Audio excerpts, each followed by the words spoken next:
No somos libres, lo hemos dicho muchas veces. No es una metáfora y conviene eso siempre tenerlo presente. Es necesario. Prácticamente diría que es uno de los objetivos vitales que tiene que tener cualquier ser humano.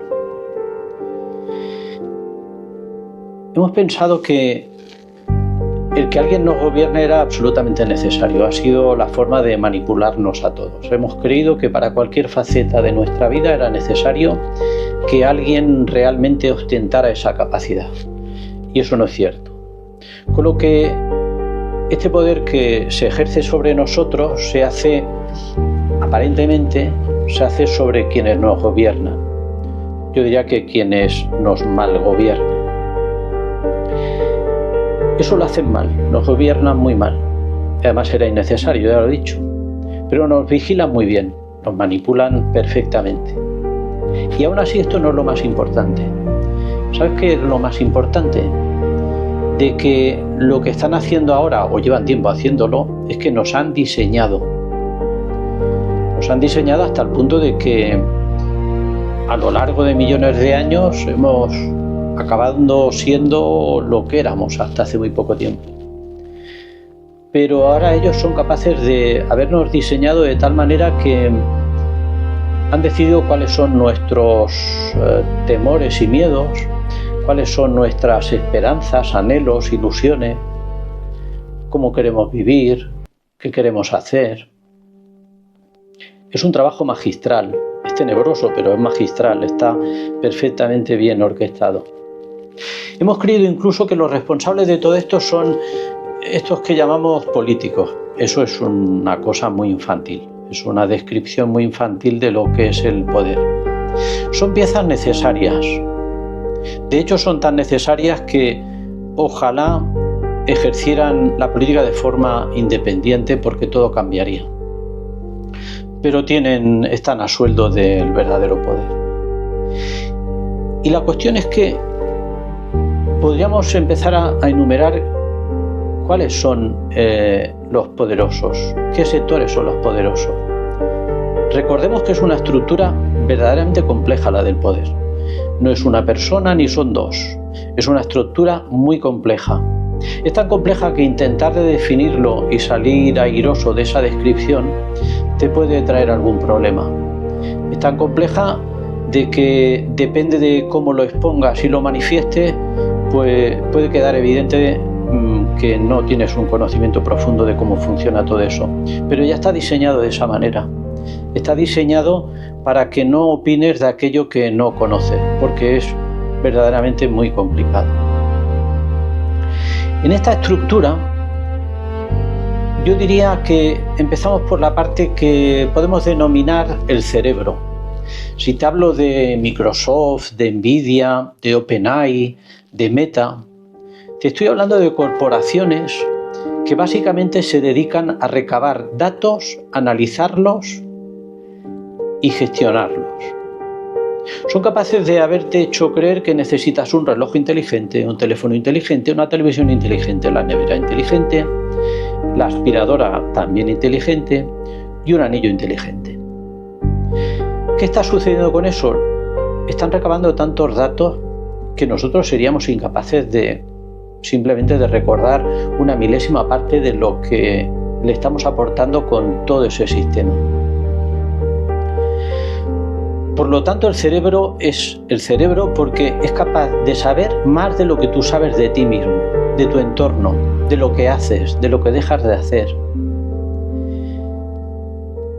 Analizan los datos y los gestionan de tal manera de que son capaces de prever qué es lo que piensas, qué es lo que pensarás, qué es lo que harás y cómo lo harás. Si yo te preguntara, yo lo he hecho conmigo, no soy capaz de saberlo, pero lo hago contigo ahora. Si yo te preguntara qué tienes previsto, qué es probable que hagas dentro de un año, es muy probable que no aciertes cuando des una respuesta, si es que eres capaz de dar una respuesta.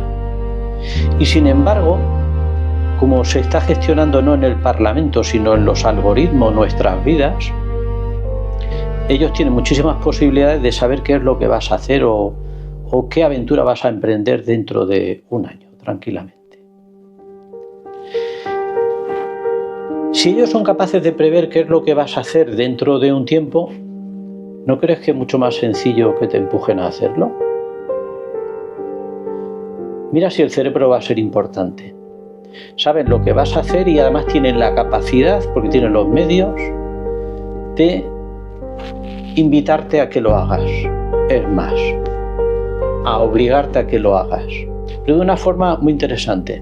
No vas a ser consciente de que alguien te ha obligado, sino que vas a seguir pensando que eres tú dueño de tu propia vida. Lo has hecho porque tú has querido, por propia voluntad. La otra parte importante de toda esta arquitectura es el dinero. De hecho, podríamos decir que es la que se mantiene en el mismo formato desde hace siglos. Tener dinero es el poder en sí mismo. La primera no hizo falta que se presentara a las elecciones, sino que simplemente se hace dueño de tu mente. Y esta segunda simplemente tiene la capacidad de comprarlo todo. De hecho, tiene tal capacidad de que, te pongo como ejemplo, hablemos de Vanguard o de BlackRock. Tienen una capacidad económica que supera a todos los países del mundo, exceptuando las 2 o 3 potencias más importantes del mundo. No necesitan conquistar absolutamente nada. Basta con que lo compren. Creo que es bastante sencillo. El dinero ha sido quien ha estado siempre al frente del poder. Es la estructura más antigua y, sin embargo, la que más tiempo ha durado. Luego aparece lo que podemos denominar la sombra.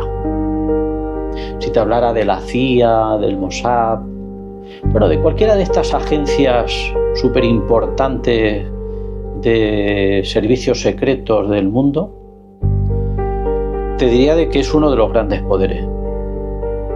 No aparecen en los medios. Le pasa como al poder, no aparecen en los medios. No manifiestan absolutamente nunca nada, pero saben exactamente cuál es el trabajo que tienen encomendado. Si alguien se sale de lo previsto, se le hace saber a quien corresponda que se salieron de lo previsto, o simplemente se le ponen donde deben. Y si no, simplemente no estarán donde no deben de estar. Suena todo como a una película de acción, pero sin embargo, no lo dudes, es así. Luego tenemos una parte que es curiosa, porque yo diría que es el teatro. Si tuviéramos que hacer un símil, te diría que de la parte del iceberg, que casi toda su estructura está debajo del agua y no se ve, pues hay una parte que es visible del iceberg, el que los barcos han estado viendo desde siempre, antes de que existiera el sonar, antes de que tuvieran sistemas de detección más sofisticados. Y aquí estarían las Naciones Unidas, estaría el Fondo Monetario Internacional, estarían los gobiernos, estarían los ayuntamientos, estarían las estructuras políticas, estaría pues todo lo que tú y yo conocemos. ¿Qué función se espera de esto? Pues simplemente darle un aspecto en el que tú tienes cosas que decir en lo que sucede en el mundo. Y no es así. Lo que sí que van a hacer todas estas estructuras es darle validez.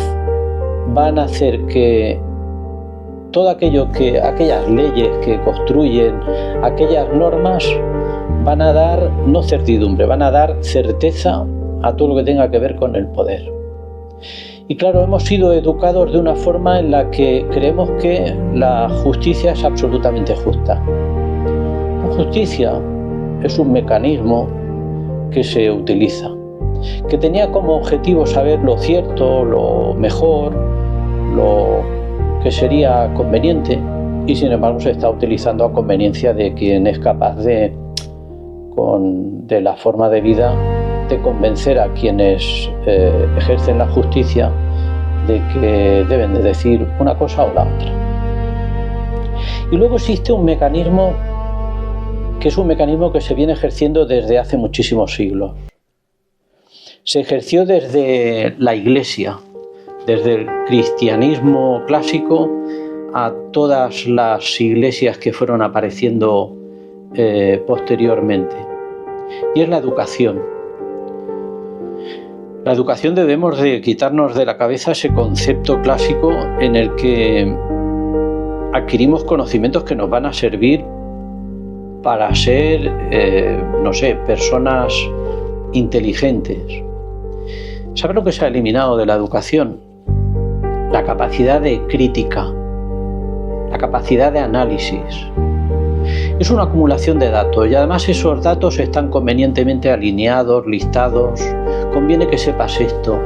Conviene incluso de que tengas muy presente que para ser un ciudadano perfecto conviene que tengas este tipo de actitudes. Te llevan desde que eres niño a convertirte en lo que ellos necesitan. Te están diseñando desde que eres pequeño hasta que eres grande. Te están haciendo una cárcel inmensa, dura años esa cárcel. Te dan una cierta libertad de movimiento, pero no tienes ninguna libertad de pensamiento. Tú tienes que elegir entre las opciones que te están sirviendo. Claro, esta situación nos ha llevado a que obedecemos, pero desde el convencimiento de que tenemos que obedecer. Es una obligación nuestra la de obedecer.